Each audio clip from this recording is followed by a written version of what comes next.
রঘুবীর ও শীতলা কাহিনী। স্বামী ঈশানানন্দ। জননীং শারদাং দেবীং রামকৃষ্ণং জগদ্গুরুং পাদপদ্মে তয়োঃ শ্রিত্বা প্রণমামি মুহুর্মুহুঃ। জয় মা।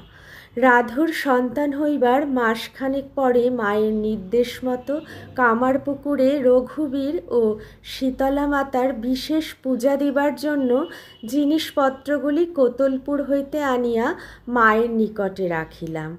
মা স্বামী ঈশানানন্দজি মহারাজকে বলিলেন, কাল খুব সকালে কামারপুকুরে গিয়ে শিবুর মাসিকে দিয়ে ব্যবস্থা করে রঘুবীর শীতলার পুজো দিয়ে এসো। কেদার মহারাজের মা নিকটে ছিলেন। তিনি বলিতেছেন, আচ্ছা মা, কামারপুকুরে আপনাদের গৃহদেবতার বেদিতে 4টি দেবদেবী আছেন? মা তখন বলিলেন, হাঁ, আমার শ্বশুর মাথায় করে মাটি এনে নিজ হাতে বেদি তৈরি করেন। কেদার মহারাজের মা বলিলেন, গোপাল মূর্তিটি তো লক্ষ্মীদির শুনেছি। ঠাকুরের বাবা রামেশ্বর থেকে শ্বেতপাথরের শিবটি এনেছিলেন। রঘুবীর তো পথে স্বপ্নে পেলেন। কিন্তু রঘুবীর নাম তো রামের, আর শালগ্রাম শিলা তো বিষ্ণুর। মা তখন বলিলেন, রঘুবীর ধনুর্ধারী বালক রাম মূর্তি, শিলা নারায়ণ, তাই রঘুবীর নারায়ণ। রামচন্দ্র হিন্দুস্থানের উত্তরপ্রদেশের, তাই আমার শ্বশুর মাঝে মাঝে রঘুবীরকে খিচুড়ি ভোগ দিতেন।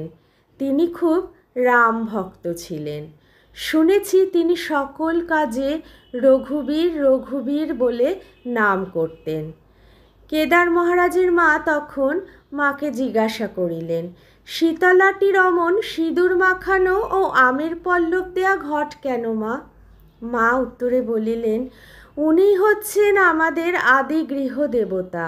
আমার শ্বশুর নাকি তাকে দর্শন করেছিলেন, গল্প শুনেছি। সেই মহামায়াই শীতলার মূর্তিতে অল্প বয়সের মেয়ে হয়ে লাল সিঁদুর রঙের শাড়ি পরে হাতে ঝাঁটা নিয়ে মানুষের সকল অমঙ্গল আবর্জনা ঝাঁটিয়ে দূর করছেন, আর কাঁকালের কলসির অমৃতবাড়ি পল্লব দিয়ে ছড়িয়ে সকল প্রাণীকে শান্তি দিচ্ছেন, শীতল করছেন। সেই মহামায়ারই একটি রূপ শীতলা, তাই সিঁদুর মাখানো শান্তির জলের ঘট। বিশেষ বিশেষ দিনে ওই জল বদলে দেওয়া হয়।